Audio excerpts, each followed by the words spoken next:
Hi friends, it's me Jessy. എല്ലാവർക്കും സുഖമാണെന്ന് കരുതുന്നു. സോഷ്യൽ മീഡിയയിൽ നെഗറ്റീവ് കമൻറ്റ് വന്നാൽ റിപ്ലൈ കൊടുക്കേണ്ടെന്ന് ഞാൻ ഉറപ്പിച്ചതാണ്. പക്ഷേ മിസ്റ്റർ ജിജോ ആൻ്റണിക്ക് റിപ്ലൈ കൊടുത്തിട്ടില്ലെങ്കിൽ എനിക്ക് സമാധാനം ഉണ്ടാവില്ല. മിസ്റ്റർ ജിജോ ആൻ്റണി എന്നെ നല്ലൊരു മനുഷ്യനായിട്ട് പരിഗണിച്ചാൽ മതി.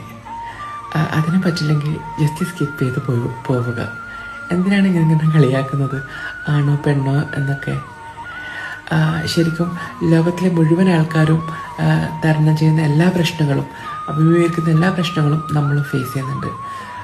അതിൽ കൂടുതലായിട്ട് ഞങ്ങൾ മെൻ്റൽ ഡിസ്ഫോറിയ എന്ന് പറഞ്ഞൊരു പ്രശ്നം കൂടി, ഒരു ദുരിതം കൂടി അനുഭവിക്കുന്നുണ്ട്. അതായത് ഒരു വ്യക്തിയുടെ ലിംഗവ്യക്തിത്വവും ആ വ്യക്തിയുടെ ജനനസമയത്ത് ഉണ്ടാവുന്ന ലിംഗവും തമ്മിലുള്ള പൊരുത്തക്കേട്, അതാണ് ഈ മെൻ്റൽ ഡിസ്ഫോറിയ എന്ന് പറഞ്ഞാൽ. അത് അനുഭവിച്ചവർക്കേ മനസ്സിലാവും. ഞങ്ങൾ കാലങ്ങളായിട്ട് അത് അനുഭവിക്കുന്നവരാണ്.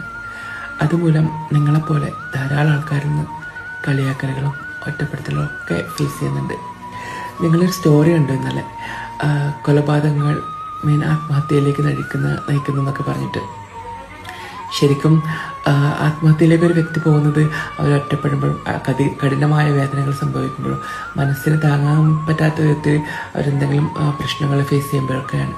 ശരിക്കും അവരെ അതുപോലെ നിങ്ങളെപ്പോലത്തെവരും നമ്മളെ ആ രീതിയിലേക്ക് തള്ളിവിടുകയല്ലേ എന്ന് ഇങ്ങനെ കളിയാക്കിയൊക്കെ ചെയ്തിട്ട്. നിങ്ങൾ ഹയർ എഡ്യൂക്കേറ്ററാണ്, SM കോളേജ് മീനങ്ങാടി എവിടെയോ വർക്ക് ചെയ്യുന്ന സ്റ്റാഫോ പഠിക്കുകയാണോ എന്താണെന്നറിയില്ല. നിങ്ങളെ ഫാമിലിനെയും ഫ്രണ്ട്സിനെയൊക്കെ നല്ല രീതിയിൽ മെയിൻറ്റെയിൻ ചെയ്യുന്നുണ്ട്. നിങ്ങൾ നല്ലൊരു കവിത എഴുതിയിട്ടുണ്ട്, നീ എന്നിലേക്ക് നോക്കുക എന്നൊക്കെ പറഞ്ഞിട്ട്. ശരിക്കും നിങ്ങൾ നിങ്ങളിലേക്ക് നോക്കുക. എന്തിനാണ് കളിയാക്കുന്നത്? കളിയാക്കരുത് കേട്ടോ. Thank you.